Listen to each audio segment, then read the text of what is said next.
Current গুচি গৈছে, এতিয়া অন্ধকাৰত পৰিণত হ'ল জুবিন ক্ষেত্ৰ। মানে বিজেপি চৰকাৰখনে জুবিন ক্ষেত্ৰত আচলতে লাইটৰ ব্যৱস্থা কৰিব নোৱাৰাটো অত্যন্ত দুৰ্ভাগ্যজনক।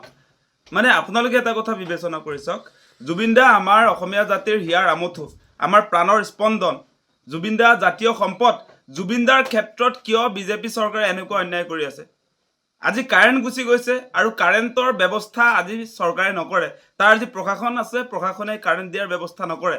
আজি জুবিন ক্ষেত্ৰ আপোনালোকে নিশ্চয় দেখিছে, এই ৰাতি এতিয়া অন্ধকাৰ। গতিকে কিয় এনেকৈ আচলতে এই মানুহজনক নেগলেক্ট কৰি থকা হৈছে? জীয়াই থাকোঁতেতো কোনো সন্মান নিদিলেই, এতিয়া মৃত্যুৰ পাছত এগৰাকী স্বনামধন্য শিল্পীক, যিগৰাকীয়ে শিল্পীয়ে আচলতে অসমৰ পৰিচয় বহন কৰে, জুবিন দাৰ ক্ষেত্ৰত কিয় এনেকুৱা অন্যায় কৰি থকা হৈছে, সেইটো আমি অসমবাসী হিচাপে অত্যন্ত দুখ অনুভৱ কৰিছোঁ। আৰু কোনো কাৰণতে এনেকৈ জুবিন দাক অন্যায় কৰি থকা কাৰ্য আমি সমৰ্থন কৰিব নোৱাৰোঁ। বিজেপি চৰকাৰক এটা কথা সকীয়াই দিছোঁ, মুখ্যমন্ত্ৰী হিমন্ত বিশ্ব শৰ্মাকো কৈছোঁ, আপুনি নিজে মই জুবিনৰ আটাইতকৈ আচল অনুৰাগী বুলি ক'লে নহ'ব। জুবিন ক্ষেত্ৰৰ প্ৰয়োজনীয় ব্যৱস্থাপনা আপোনালোকে কৰিব পাৰিব লাগিছিলে।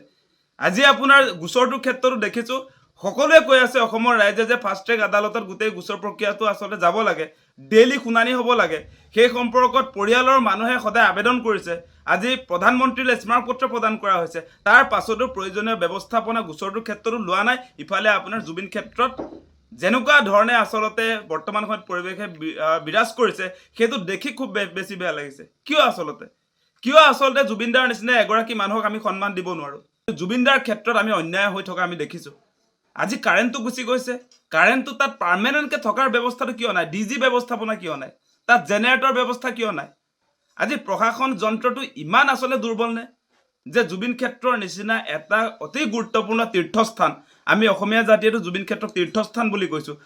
অসমৰ সকলো মানুহে জুবিন ক্ষেত্ৰলৈ যায়, জুবিন দাৰ লগত আচলতে তাত যিসকলৰ আত্মিক সম্পৰ্ক আছিলে সকলোৱে যায়, বিভিন্ন সময়ত জুবিন দাৰ ওচৰত গৈ শ্ৰদ্ধা জ্ঞাপন কৰে, শ্ৰদ্ধাঞ্জলি জনায়। জুবিন দাই ভাল পোৱা সকলো সা সামগ্ৰী তাত দিয়ে। আজিও আমি দেখিছিলোঁ গৰিমা বৌৱে তাত আচলতে জুবিন দাক অনুৰাগীসকলে প্ৰদান কৰা ফটোবিলাক তেওঁ আচলতে চাফ চিকুণ কৰি আছে। গতিকে কিয় ব্যৱস্থাপনাটো নাই? আজি চৰকাৰীভাৱে কিয় জুবিন দাক উপহাৰ দিয়া যিবিলাক বস্তু, সেইবিলাক সংৰক্ষণৰ ব্যৱস্থা কৰিব পৰা নাই? আজি কিয় এনেকুৱাকৈ অন্যায় কৰি থকা হৈছে, সেই কথাটো আমি বুজি নাপাওঁ।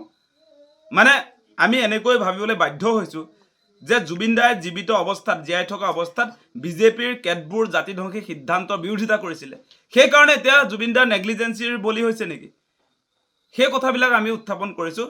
গতিকে এনেকৈ জুবিন ক্ষেত্ৰ বৰ্তমান সময়ত যি অন্ধকাৰচ্ছন্ন হৈছে, অন্ধকাৰ পৰিৱেশৰ মাজত যি ধৰণে জুবিন ক্ষেত্ৰ আছে, সেইটো কোনো অসমবাসী ৰাইজে সহজে মানি ল'ব নোৱাৰে। আজিৰ দিনটোত আমি দেখিছোঁ যে বিজেপি চৰকাৰৰ আটাইতকৈ আচলতে পাৱাৰফুল গৃহমন্ত্ৰী অমিত শ্বাহ সোণাপুৰলৈ গৈছে, সোণাপুৰতে জুবিন ক্ষেত্ৰ আছে।